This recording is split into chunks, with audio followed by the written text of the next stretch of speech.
Jesus, we thank you for this time, especially this time of year, God, that we can get together and we can remember what it is that we're celebrating, Lord. We just thank you for the season of Advent, God, and we pray that you would bless the rest of our day today. In your name we pray. Amen. Amen. That's the hardest song. But it's so good.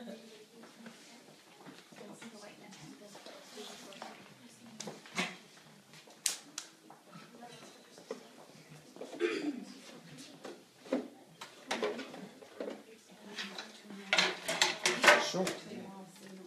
Okay, yeah. Since we're not using it today. Probably not, unless you want to sit. Off. There's already enough of a height differential. We would be too. Kenison's in it. Right. Awesome. You grab the mic? It's not working. It's not working. So we're just gonna. Kevin, you drop the tongue if I'm catching myself on fire. Okay. Oh. What? So good morning, everyone. I'm really excited because I get to co-teach with Katie today, which is a big deal. Because I remember, man, so you're 23? 23. So I started teaching at Mile 2 at 23, and my God, was I bad. I'll go this way, right? There you go. Perfect. I was still trying to learn how to communicate and learn how to like make a coherent thought and stuff like that. And I look at Katie, and she's like, so here I am 32, and she's 23, and like we're equal. And I'm like, man, I can only imagine in 9 years like what she'll kind of be like when she's teaching. So I'm really excited. And so we got together on Tuesday because today we're talking about love. Advent. We have the 4 aspects of Advent. And I know when I had some ideas that I was thinking of, and I wanted to sit down with Katie and kind of hear what she was saying. Because let's face it, to do love in about 30 minutes, right, throughout the whole Bible, it's kind of difficult, So, so we got together and kind of went over some ideas. And Katie had this really interesting insight, right? And so I don't want to tell the story because you'll tell it better, right? But when we were sitting down, you're like, I kind of noticed that as a church, this isn't a bad thing, but when it comes to love, we've kind of focused on a couple of aspects, but haven't really touched on others. So did you go ahead and explain that to everyone? Yeah. I was talking about how we've talked a fair amount about loving others, and we've also talked to a lesser degree about how to love ourselves. But when we talk about how to show love to ourselves and how to show that we value ourselves, it's very internal. It tends to be, what kind of thoughts are we having? Are we talking about ourselves to ourselves in negative ways? And when we talk about showing love to others, it tends to be much more external. What are we doing? What actions are we showing to bring about love? And so we talked a little bit about flipping those today and talking about what actions are we showing to show that we actually value ourselves, and then what thoughts and emotions do we have towards others that show love. Yeah, so we're going to kind of jump back and forth and stuff like that because I always like to teach on things that either, number one, are fascinating to me right now, and so I'm digging deeper, or things that I struggle with. And right now, I think I'm really struggling with the mindset of how am I supposed to love the other, right? Because it's very easy to love people who think like me and do the same things as me and look like me and dress like me and talk like me because they're like me. But how do what's the mindset I should have of loving people who are like the complete opposite of me, belief system and action and stuff like that? So when I say struggle, I don't mean like I lose sleep over it at night sort of thing, but it's like I was having a difficult time trying to reconcile that, and so I wanted to work on that, and so I'm going to kind of mostly focus on that, and Katie's going to kind of focus on the actions of that idea of loving ourselves. So why don't you go ahead, you can kind of start, and I'll jump in and out as you go. Yeah. So looking at the actions of valuing ourselves, I think we've talked in the past about how a lot of us kind of came from a tradition where being self-deprecating was acceptable and was encouraged even, that it was encouraged to think of ourselves as, lowly vessels and that we can do nothing without God. And yet we would think about these others in kind of a higher way. We would try and find the good qualities in others and try and ignore the good qualities in ourselves because we were kind of trying to avoid this idea of pride. And we've talked in the past about sort of the fact that we do need to value ourselves and that God values us. We need to value ourselves as well. But looking today, we wanted to sort of talk about what it looks like to actually show that in action. And I was thinking, if someone was to do a time log of what I was doing and why I was doing it every day, would it look like I value myself? Would it look like I care about my emotional, physical, overall well-being? Or would it look like I care about others' well-being and I'm just getting through? Or would it look like when I'm by myself, I'm just getting through, just trying to cope? Or am I doing things that are really going to bring me up and make me feel better in the long term? So I was thinking especially back to when I was in high school, and I was doing a lot of things that were for others. I was going to school, obviously, but I was also doing the children's ministry here, and when I was at theater, I was helping with the little kids. And I remember my mom saying to me that she wanted to see me do something that was actually going to fill me up. And this was largely in like a church context. And I wound up joining a youth group at a different church while still attending here, so that I could do something where I was the one getting to learn, and I was the one getting to have a good time and grow overall, instead of focusing on just trying to help others grow. And so as I was thinking back to this time today, I realized that at the time I would have said that I had too many things going on. At the time I thought I was too busy because I was exhausted all the time. But I don't know that I really had too many things going on at that time. I think I had too many things that I enjoyed, but that were centered around building other people up, and not enough things that were challenging to me and helping me grow as a person. And that when I started to get that balance a little bit more, I felt less exhausted. I felt less like I needed to be sleeping all the time when I was home. I felt more energetic. I felt more happy. I felt better overall. And so looking into that idea, I was thinking about the fact that when we're doing things for ourselves, we feel the need to justify them. And even when I'm doing this, I kind of feel the need to justify it. When we were sitting at Starbucks talking about this, a youngish man came up to us, and he was saying that he was also working on a study and he wanted to know what we were talking about. We explained that we were doing Advent and Love, and we told him kind of the gist of what we were thinking, and his first response was, if I may ask, why are you focusing on showing yourself love? Yeah, let me jump in for a second. I could tell, this is probably a very nice gentleman, but I could tell that our Gospels, we interpret a little bit differently. Yeah. That's all I'll say. But okay, keep going. I think that's fair. I think that's fair. But his question didn't surprise me. Because even though I would say that I probably pretty firmly believe that we need to be doing things that grow ourselves and that help us feel better and live more full lives and healthy lives on the whole, I kind of expected him to question it, because I was trying to justify it myself. I was feeling defensive, even before the question came out of his mouth, that I need to defend this idea, that it's good to show that we value ourselves, that somehow that should be inherently wrong, and that it should be something I need to defend. And so the first thought that comes to me is what I would think is the easy answer in this case, which is, well, I'm not going to be much help to others if I'm exhausted myself. I'm not going to be help to others if I'm, always running ragged and always feeling at the end of my rope and Putting it out and not ever receiving. yeah, exactly. But I think there may be an answer here that's a little more nuanced than that easy answer. That there may be an answer, and I'm not entirely sure what it would be, but there may be an answer where, just for my own sake, it's okay to show value in myself in the way I use my time. That it doesn't have to be well, I can't really help others if I don't help myself. I think it can be okay to just say, I am a person of value.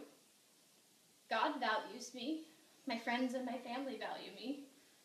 I don't think it's wrong for me to value me either. And so, looking at that, I was thinking, well, what am I doing these days to show that I value me? Some things. Maybe not things, but some things.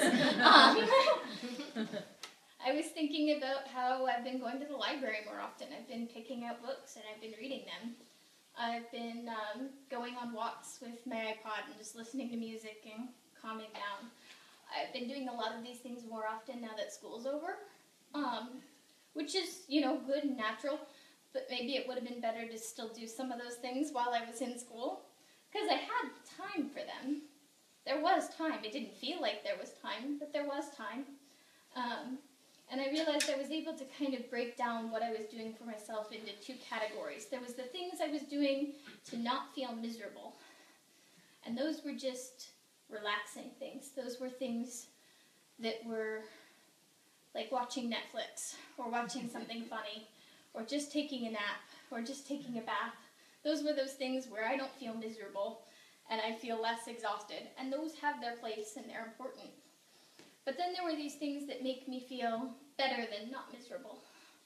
Because there is better than not miserable. There was things like painting and finishing an entire book and drawing and going on those walks, and things where I felt fulfilled and healthy and happy, emotionally, socially. There were those things that made me really feel joy. And I'm not trying to diss the Netflix thing, because sometimes you just need to get through, and it's okay to just get through and turn your brain off and cope. But I probably should have been cutting into some of that time to do some of these other things that were more fulfilling. I was thinking about my dad's study last week, talking about how he was talking about hope, but he also referenced his study the year before, talking about joy, how as Christians oftentimes we feel like we need to feel the right emotions, that we try to fake joy because that's what we're supposed to feel.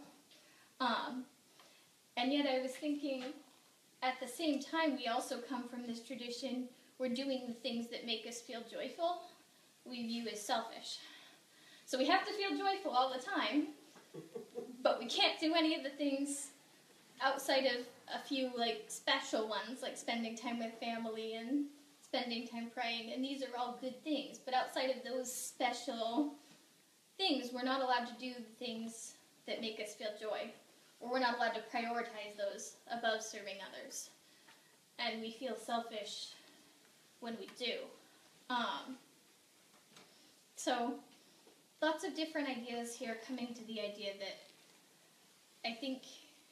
I know in my life I need to do more things that aren't just nice and calming and relaxing, but that really make me feel fulfilled and happy, and actually showing through my actions that I think I'm worthy of being happy, and that I think I'm a valuable person, and that if I was to look at a timestamp of everything I've done in the last few days, it's a lot better. I've been doing things for other people, but I've also been doing things for myself, things that aren't always just the easy thing. But, I finished an entire book yesterday, and I felt proud of myself, and I felt happy, and I felt like I'd done something worth doing. It was the Bible, right? From cover to cover, absolutely right? Okay, was, good. yes. The only Nothing book you else, should be nothing reading. else, Yeah, of course. Everything else, everything. But, so those are some of the thoughts I was having, and I'll go ahead and defer to Yeah. Kennison. So this is not a Mile 2 belief, this is a Chris Kennison belief. If we're going to take on the name of Christian, then we should be Christ-like, right? We should look at the life of Jesus and what he actually did and how he lived his life and try to emulate that, right?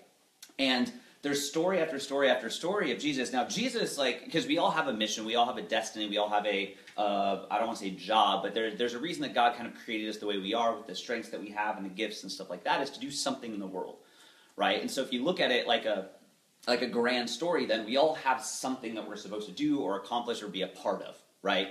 And I think often at times we can feel that guilt if an action that we're taking isn't helping us move that vision or that mission forward, right? First thing is you got to know kind of what your gifts and talents and your mission is, what that thing you feel that you've been put on this earth for. Obviously God's is a lot bigger than probably a lot of ours. Jesus's, right, which was to basically save the entire world. Okay, that's a big mission, right, big goal. What's interesting, though, is if you actually look at how he lived his life, Jesus would go and he would preach and he would teach and he would be around these big groups of people, and then what would he do? He would withdraw, right? And he would be with his group of friends. And there are times where he leaves the crowds, and the crowds are like, no, don't leave, don't leave, don't leave, but yet he still leaves to go with his friends. And again, what do they do when they're away?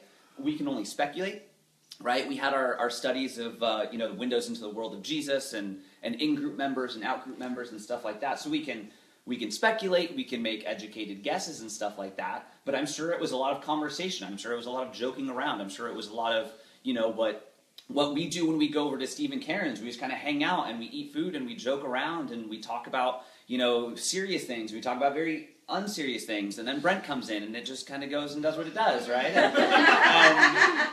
But I'm sure that's probably what was happening.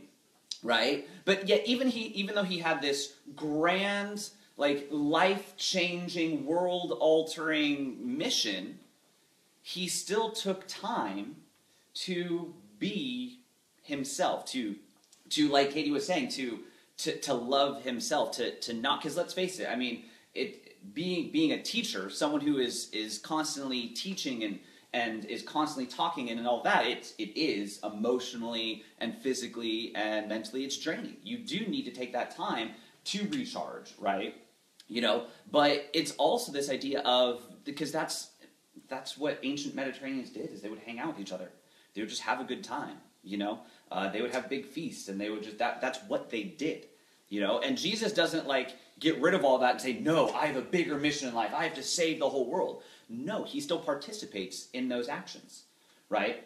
So I'm not saying that we should always, always, always be doing that stuff, because again, Jesus goes out, he teaches, he touches people's lives, he changes the narrative, he does so many things, but then he also withdraws, right? And I think kind of what Katie was saying is, we haven't really talked about what that means, to really withdraw. What does that look like for us as 21st century Christians? What does it mean to withdraw from our mission, right? To take, I don't want to say take a step away, but to not always be 100% focused. I have to do this, I have to do this, I have to do this. Because if you keep doing that, right, I think that mission will take a lot longer to be accomplished, And again, going back to this idea of being Christ-like, that's the actions we take towards ourselves, right, of showing love to ourselves, because it may be sacrilegious to say, but I would say Jesus was very good at both loving others and loving himself, right, which I know it's weird, God loving himself, but hey, the Trinity and all that, and they love each other. But anyways,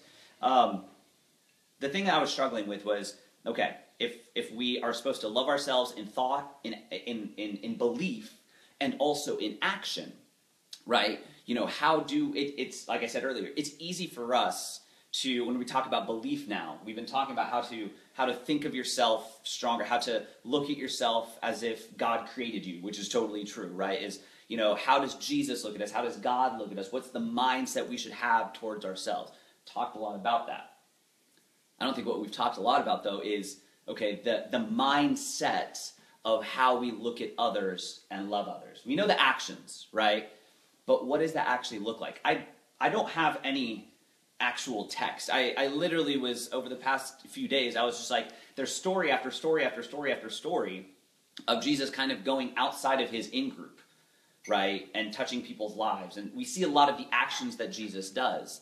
And I tried to figure out, well, what's the mindset then? What is the mindset of Jesus, right, when he's going outside of his boundaries, right, to take care of these people?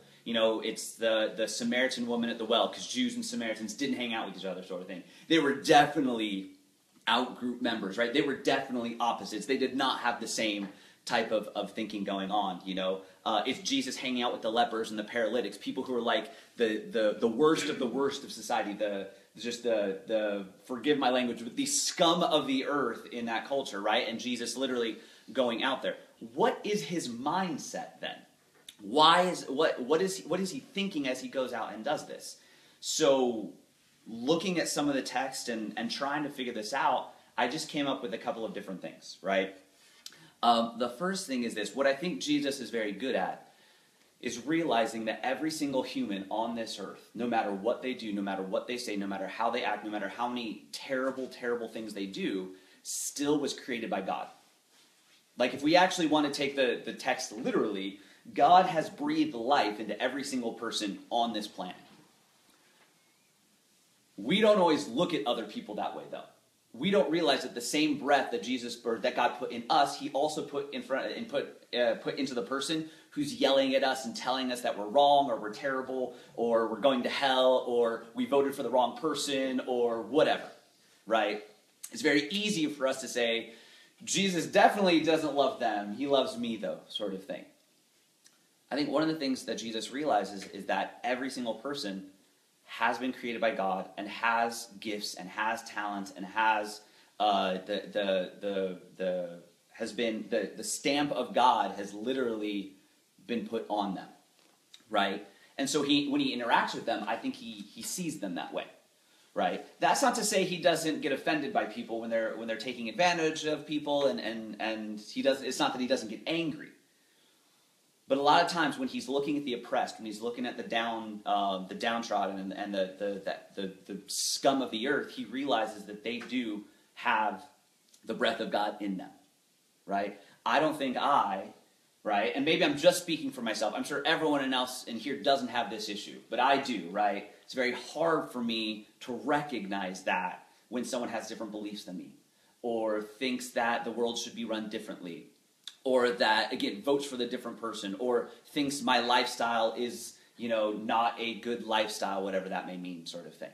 It's very difficult for me to have that mindset that, yes, the same breath that was put in me was also put in this person, right? And one thing that I was thinking of, it's a technique that I don't know where I learned it from. I know Amy's talked to me about this before, it's mostly about the self, but I'm going to apply it to other people, is that, when you're scared or when you're upset or when you're frustrated, right, what would you tell your 6-year-old self? If your 6-year-old self came to you and was talking about all of the fears and all the struggles and all the anxieties and all of the hurtful things people said to that little 6-year-old, what would you tell that 6-year-old? Right? To view yourself as that 6-year-old child and to, like he was saying, kind of show love to that person. What if we flip that then, and then looked at the other person who's yelling at us and telling us that we're wrong, or telling us that we're evil, or telling us that we're not Christians, or whatever? What if we looked at that person as a 6-year-old and said, what kind of hurt have they been through? What kind of negative things have been said about them? Because at the end of the day, we all kind of want the same things. We want to be loved, we want to be cherished, we want to have people tell us that we're valuable. And oftentimes the people that are reacting so negatively are people who have been rejected, who have not had that, who've not been given that, right? Is it a tough mindset to develop? Absolutely. I think it's one of the hardest things we're ever going to do, right? Is to learn how to train our mind to see other people as people who are worthy of love. The people who are opposite of us. I'm not talking about like the people who are just like us. It's very easy to love them. It's very difficult to have the mindset of loving people who don't see the world that you do, right? Now, I know there's probably a lot of, okay, well, what about people who are, and I'm going to go way over the top here, right? Who are killing other people and raping them and doing all these terrible things and not valuing human life and all that. How am I supposed to love them? I really don't know. It's been racking my brain. I still don't know, right? Should we go to war and kill them all? I don't know, maybe. Should we, forgive them? I'm sure, because Jesus tells us. What does that look like? I have no idea. Okay, that's not a 20-minute study. That's like a year's worth of study and, then 3 months on just that topic. I don't know, right? But what I do know, right, is that if we are supposed to be Christ-like, we should develop the mindset of Christ. We should have that same type of mindset, right? How does Jesus look at the others, right? What is the mindset that he has? I think Jesus shows a lot of empathy. Jesus realizes the hurt in the world. He sees how other people have been hurt. He's experienced it himself. He experiences the rejection. He experiences the pain. He experiences all of that, and yet he doesn't necessarily fight back the way we expect him to, right? He takes it upon himself, sort of thing. I would say he is strong enough to take the insults. He's strong enough to take the rejection. He is strong enough. He has that mindset, right? I wish I had a definitive answer of how to develop the right belief system to love the people who are not like us. I don't have a perfect answer. But if I had a couple of things, if I look through the New Testament and I look at the actions that Jesus is taking and I try to come up with some sort of theory about what his belief system is, I would say that Jesus looks at other people and realizes that they were created just like he was created. That the person who's different than me is created in the same form that I was. That the love that I get from God is that God loves that person too, right? To look at that person like a 6-year-old and say, well, what happened to them? You know? What kind of experience and upbringing did they have? Because that probably influences. I don't know a lot of 4-year-olds who are just like really, really mean. You know what I mean? Like, you learn meanness. You learn to be offensive. You learn to be rude. Right? I maybe you guys disagree with me, but most 4-year-olds are pretty innocent. It's because of a lot of things that are happening. And I'm not talking, yes, there's some genetic things going on. Okay, so different conversation, right? A lot of 6-year-olds learn to be bullies from their parents, who probably learned it from their parents, who probably learned from their parents, or probably learned it from the people around them and their upbringing, right? I'm simplifying it. I get that because we got to finish because I think we're already over 11 o'clock. I think the reason that I am relatively good as a person was because I had a good upbringing. It's not because I'm better than anyone else. It's not because I'm special. Yeah, I've done a lot of work on myself, and I've made the choice to read a lot of books, but let's face it, I had a great upbringing. My parents were awesome. I was lucky, right? I think a lot of us in here, too, probably had good parents. Or if we didn't have good parents, we worked really hard to develop who we are. But, you know, I see a lot of kids, when I used to work in tutoring, see a lot of kids who the reason they have their struggles, it's not because they're terrible little, I'm thinking of a 4-letter word, so kids, right? There's the 4-letter word. Their upbringing affects who they are. And I think that the way Jesus looks at a lot of people is he looks at them and sees them as people who need love, as little kids who need love, right? If someone is screaming at me and yelling at me, can I develop the mindset to recognize that as a cry for help, a cry for love? The fact that they're feeling rejected, the fact that they're feeling, that no one is listening to them, right? You know, Scott's the one who gets into the politics, so I'm not really today, but I've been reading a lot. I mean, you can't avoid it, you know? And there's so many people like, how did all of this happen? And the polls are all wrong and this and that. It's like, listen, there's a huge group of people who just felt that they weren't being listened to. You know, that they weren't being loved, that they weren't getting the love, that they weren't, that people were forgetting them, right? That's what it was. That's why they voted the way they did. That's the stories that you keep hearing, story after story after story, is they felt that they didn't have a voice. They felt like nobody was paying attention and loving them. That's why people react the way they do, right? Kids, I haven't had kids yet, so maybe you guys can enlighten me, but usually when a kid is acting out, it's usually a sign that they need attention. Agree or disagree? Am I just totally off? I agree. Okay, yeah, they need attention. They need love, I'll end with this. I work with someone who, he married into a relationship and his wife has a 5-year-old son, right? And he's very energetic and very, you could even say he has ADD, right? Yet maybe he does, I don't know, I'm not a doctor, right? What's interesting, though, is that when he's acting up, the instant they start paying attention to him, he basically calms down, for the most part. Right? Yeah, there's some times where he has his meltdowns. We all know the meltdowns, right? But when he starts to get paid attention and he starts to feel the love, he kind of calms down. He kind of gets that attention he needs, and he feels like a human again, and so he kind of acts like a human. He doesn't act out. It's really interesting, right? Is it easy? No. Oh, good God, no. I look at his relationship, and I'm like, God bless you, right? For just God bless you, sort of thing. Because I know it's going to happen to me too. I know I'm going to have a child, and my child's going to act up, and there's going to be a tantrum in the, grocery store. It's going to be very easy for me just to walk the other way because I'm so frustrated. But I'm going to have to recognize that is a cry for help, sort of thing. And I think Jesus recognizes that. So let's go ahead and pray. So Lord, we just we thank you for this day today. We are about a week out from Christmas, that day where we kind of recognize the fact that, you became us, you became human to show your love to us. And so, Lord, we just pray as we go through this week that we would really just think about that idea of love, what it means to love others, to love ourselves, to love you, to show that love, to have the right mindset, to have the right actions, right, to the mindset of loving ourselves. What belief system should we have, and the actions of backing it up, and the same with others, Lord, of how we should look at others and the belief system we should have towards loving others and then showing them that action. It's not easy.